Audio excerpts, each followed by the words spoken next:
Okay, so I'm here with Rena Lovelis, the lead singer of Hey Violet. And Rena, you're the band's lead singer, but you also play bass and write most of your songs. So, what is your favorite part of the song creating process? Hmm, we're all super collaborative in the writing process. I would say my personal favorite part is that's a good one.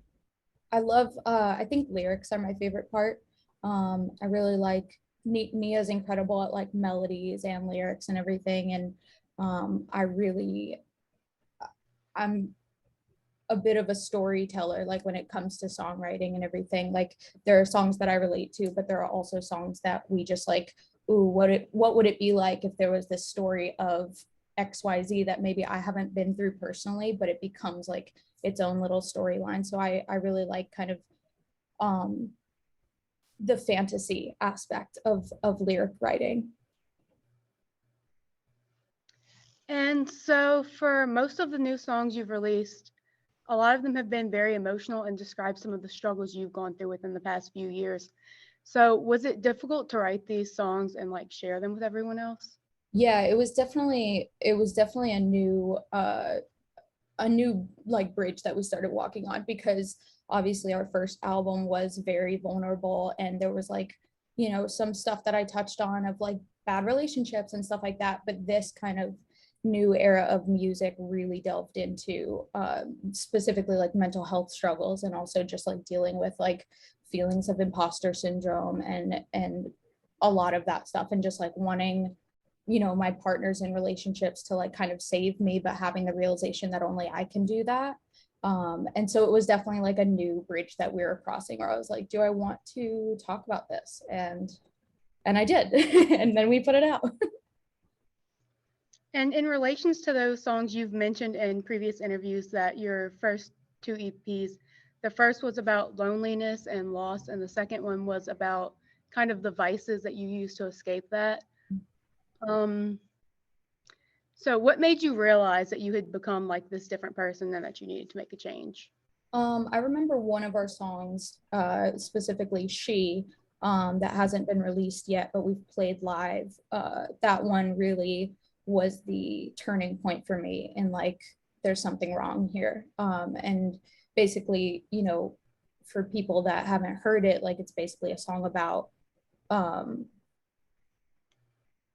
I remember this, like I can see it in my brain, like just like one day I came out of my room and I went into the bathroom and I looked in the mirror. I was like about to brush my teeth or something. And I looked in the mirror and I was like, I have no idea who the person is staring back at me. Like I had just like fallen so deep into trying to escape my own feelings, that it became like I felt like I really lost touch with myself. And She was kind of like the turning point of like, I need to I need to songwrite this out of me, and I need to like therapy this out of me. Like I need to start putting myself first. Um and yeah, so that's kind of where the turning point came. And I think it's still like a work in progress for me. I don't think that journey ever becomes um I don't think there's ever a destination. I think that with all humans, like it's a constant growing process of like learning to treat ourselves better and learning to be realistic with like what we can each handle as humans. And but yeah, She was the turning point of that for sure. And have there been any instances where you've written a song that's been like really meaningful and important to you, and then you took it to the rest of the band and they just like absolutely hated it? Like, and um how does that go if they do? no, luckily I haven't had that specific moment. I think something that's like as close to that is, we'll go into a writing session, um and we're usually collaborating with other people, so it's like a different producer and a different writer each time. And we'll come out of it, and I will think that the song is either good or really bad, and like me and Casey will think the opposite. So like if I'm like, I love that song, like that made that song like what felt so good, they'll be like, really? Or like vice versa. And it's hard to judge as well, because like right when you come out of a session, like you've heard the track looping for like 100 times, and so it's like, is the song even good anymore? Like I need to like hear it with fresh ears. So I don't think any of those songs have ever like made the cut because we ended up all being on the same page of like, yeah, that's not for us, or yeah, this is amazing. Like let's work with it. So we've gotten lucky there. Like many other artists, you've gone close to 2 years without performing, but you recently put on 3 virtual shows and you have another live show coming up, I believe, in about a week. Yeah. So how does it feel to finally be performing again? Were you nervous to like finally be back out there? Yeah, definitely. So touring was always really, especially at the start of touring, like with me and my other band, and then also like beginning with 5 Seconds of Summer and touring with them. I I have really bad stage fright, and so every time I would get up on stage, right beforehand, I had to like pee really bad, even if I went to the bathroom, like TMI. But like, I was that scared that I was like, oh my god, like I'm going to like piss my pants. But eventually, after touring for a while, I got used to it. I would still have that fear, but I felt a little more confident about like getting up on stage and like really putting on a great show and connecting with the audience. And since we've had so much downtime, I've reverted back to being terrified. And so it's definitely something that I'm trying to overcome. And I know that like a lot of our fans deal with anxiety and stuff. So, you know, it's kind of like it fuels the confidence in like, I'm gonna do this for me and I'm doing it for them. And so I have to get back into the swing of things. And that's actually great that you said that because it kind of leads into my next question a little bit with you mentioning the fans. Many of them have mentioned songs as ODD and She, for those who have heard it already, that they've had like a huge impact on their lives and helped them out so much. So, what's it like knowing that your own experiences sharing them has been able to help them so much? I think knowing that our experience has helped them so much is kind of exactly why I mean, we love writing songs and we love writing music, but the foundation of it is being able to um, affect people in a way that the music moves them, and the fact that it not only does that, but it actually like helps them out of things that they're dealing with is exactly why we get up on stage and exactly why we do that. So it's kind of it's a little beyond words. Like it's something that's only you can only feel it, you know. And I think that that's such a beautiful thing that we have that with our fans. Yeah, you really have such a strong bond with them, and I think that's really important that a lot of bands don't do that. Yeah, it means a lot to us. And on the opposite end of that, how do you deal with the hate that you often receive from others? Because I know that is a big part as well.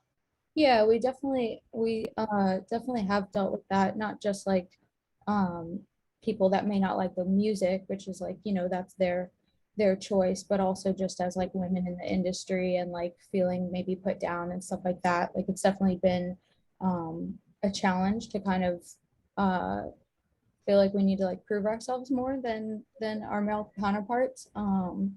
But I've been trying to read the comment section less. That's all I can do, you know. And I do deal with like a lot of insecurities and stuff like that. So reading the comments and like seeing anything that you know might be a little maliciously said or whatever, like that can definitely affect me a lot. And so I have to really work on prioritizing. Do I need to see comments? No. Do I love what I'm doing? Yes. And that's what I want to keep doing. And I feel like if I play into too much of any hate that we get online, like it's gonna taint the enjoyment that we get from doing what we do, you know. And since you've been working on your mental health so much, what has been one of your favorite self-care routines? Ooh, I love that question. I've been so I've been really trying to take care of my skin.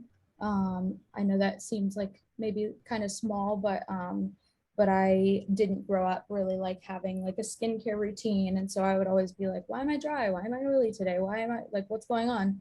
Um, and I think that it kind of goes back to the foundation of just learning about myself, both inwardly and outwardly. And also I'm really trying that I'm not I'm not doing a good job, especially with Thanksgiving yesterday, but I'm trying to eat better. And sometimes I'll go days that I just like forget to eat the whole day, or I just don't feel hungry and I'm not nourishing myself. And some days I'll overeat and stuff myself to the brim and I feel like shit. And uh, and I'm really trying to work on that balance. I think that that's something that's like, again, it seems really small, but it's that foundation of self-care and taking care of myself on the most basic of levels, which is nutrients, my skin, what am I putting in me and on me, you know? And yeah, that's been definitely a challenge, but I'm really working on those two things. How would you say that COVID has impacted your career? Because like some artists have had so much inspiration from it and it's helped them write so much, where others have been the opposite. So I was curious where you fell there. I think it's been a bit of both for us. And I think it comes in waves because we've all been like staring at the same four walls for this whole time. Like some days are going to be incredible and you clean the whole house, and some days you just want to lay in bed and not stop laying in bed. So I think it's been kind of similar for us. So at the start, we were on tour with Olivia O'Brien opening for her, and we were at a sound check one day and our tour manager came on stage and he was like, we're packing up, we have to go home. They've cut all the rest of the shows, they've cut the show tonight. And we were like, whoa, what the fuck? And we all went home. And so that was really saddening, just because, you know, we didn't get to see the bands and all of that stuff. And then on the other hand, we put out our song Friends Like This, which was like, it felt just like it putting it out felt like a big sigh of relief, because it was like all of this frustration and anger kind of turned into just a lighthearted song that was about like all of that frustration, but put in kind of a sillier way and kind of just like a more lighthearted way, because that's all you can do right now, you know what I mean? Like with COVID happening, like there's so much bad about it that but you feel kind of helpless. So Friends Like This really helped to kind of put that out and just breathe a sigh of relief of like, we're in the thick of it right now, but we're all in it together, you know. So and then again, you know, on that same kind of thing, we've gotten to write more music, we've gotten to try Zoom sessions, which we hadn't done a ton of before, and do the live stream shows, which was really, really cool. So there's good and bad with it, you know. It was COVID and that's shitty. And we also got to kind of learn other ways that we can go about, you know, still incorporating fans and still doing music like we love and all of that. And I believe you got like more opportunities to connect with your fans during that time as well, right? With Nia's Discord and everything. Absolutely, yeah. So we started doing the Discord channel, A Violet Hotel, and then Nia started doing live streaming of her gaming and like just all of the stuff that we kind of hadn't worked on before. And then, you know, it was kind of perfect timing that we were all kind of holed up, because we had left from our label. We were looking for new management, and like it was kind of a perfect pause in what the band was up to, and just kind of regrouping and seeing like, where do we want to take this now? Like what train do we want to hop on, of like our next era, um, and kind of just like forge ahead in that regard. And so yeah, it came with bad, but it came with, I think, a lot more good for Hey Violet, and just for our, you know, like you mentioned, like self-care and all of that stuff, and just kind of regrouping. What have been some of your hobbies and passions outside of music? Um, that's a good question. I started learning Spanish uh, during COVID, and so that's been really, really fun. I'm doing it with my mom, so we can like talk back and forth to each other in Spanish. I have, this isn't really a hobby, but I consider it like a passion of mine. I love taking care of my cats. They're like my pride and joy. And then I started volunteering at an animal shelter, so that's been kind of really nourishing for me, for the soul. Um, and I'm kind of like a child. I love coloring and coloring books. I find it really meditative and very mindful, and it's a good good practice for me to just kind of, my brain is like constantly going. And so when it's just like, what color do I want to put here? It's like very, very simple thinking. And Nia and I went roller skating. And so we've been wanting to roller skate a lot more, but some days the rink is like super busy. So we're trying to go on like really not busy days. So we haven't done that a ton, but we want to get more into it. We keep seeing these like TikTok beautiful like TikTok roller skating girls, and we're like, they're amazing. We love them. Yeah. So we're like, that's like goals for us. And I was actually going to ask about the animal shelter too, because I've seen y'all kind of post a little bit about that. How long have y'all been there, and just what kind of inspired you to want to do that? Animals have always been a huge passion for mine. I follow a plant-based diet, so it's kind of, it's a huge thing for me that I just want to like care for animals in any capacity that I possibly can. And so I was looking into various volunteering opportunities, and I want to work more with like feeding the hungry and all of that stuff as well. But this was one that I took up that's been a bit more consistent, and I just like have been connecting with all of the cats there, and it's been incredible. I mean, it's just, I feel like music is like a huge passion and helps in one way, and then I want to make like a direct impact like through actually being with people and helping people in that way. And so that's been kind of my what's the word, that's just, I guess, how I like feed my energy, So yeah, that's been huge for me. But it's been really bad too, because right when I got the volunteer job, I found out I was allergic to cats. And so I've been dealing with that, but it's totally worth it. I love it. Like I would do it all day. And then the second thing was that I am getting really emotionally attached to all of the cats too. So then I'm like, I want to adopt this one and I want to adopt that one. And it's a double-edged sword. So I'm trying to navigate those two things as well, but it's 100% worth it. Like I love doing it. So yeah. That would be my problem. I would just want to take all of them home. Like, it's such an issue. And so I think my last question would just be, what can we expect from the next EP, the future of what Hey Violet has to offer? Yeah, so you mentioned that the first two EPs kind of had those two themes.